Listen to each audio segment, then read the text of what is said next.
അവർക്ക് ഒരുപാട് പരിമിതികളുണ്ട്. ആ പരിമിതികൾക്കകത്ത് നിന്ന് അവർക്ക് കിട്ടാവുന്ന മാക്സിമം സീറ്റ് 15ആണ്. ഇനി അത്ഭുതം സംഭവിച്ചാൽ 20. ആ സാഹചര്യത്തിൽ കവടിയാർ നഷ്ടപ്പെടുന്നത് ഒരുപക്ഷെ വലിയ പ്രതിസന്ധിയിലാവും.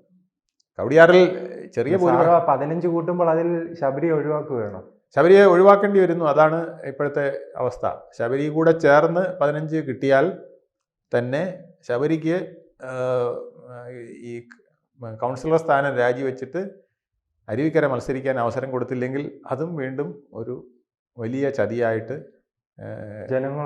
ജനങ്ങളോടുള്ള ചതി, പാർട്ടിയോടുള്ള ചതി, പാർട്ടിയിലെ ഉയർന്നു വരുന്ന ശബരിനാഥനെ പോലുള്ള നേതാക്കളോടുള്ള ചതി ഒക്കെ ആയിട്ട് വരും. ചതിയാണല്ലോ യൂത്ത് കോൺഗ്രസിൻ്റെ പലരെയും വെട്ടി നിർത്തുന്നത് ചതിയാണല്ലോ. അപ്പം നമ്മൾ യൂത്ത് കോൺഗ്രസിൻ്റെ പ്രസിഡന്റ് സ്ഥാനത്തേക്ക് വന്നപ്പോൾ അബിൻ വർക്കിക്ക് കിട്ടിയ ചതി അറിയാമല്ലോ.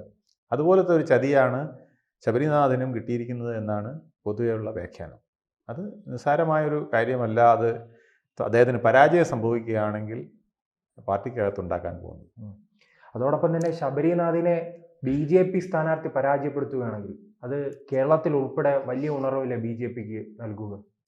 BJP സ്ഥാനാർത്ഥി പരാജയപ്പെടുത്തുന്നെങ്കിൽ BJP സ്ഥാനാർത്ഥിയായിരിക്കും ശബരിനാഥിനെ പരാജയപ്പെടുത്തുക എന്നുള്ളതാണ് കവടിയാറിൻ്റെ ഭൂമിശാസ്ത്രം അറിയാവുന്നവർ, ജനങ്ങളുടെ മനസ്സറിയാവുന്നവർ പറയുന്നത്. കൂടുതൽ വാർത്തകളും വിശേഷങ്ങളും നിങ്ങളിലേക്ക് എത്താൻ ABC മലയാളം സബ്സ്ക്രൈബ് ചെയ്യുക, ബെൽ ബട്ടണും അമർത്തുക.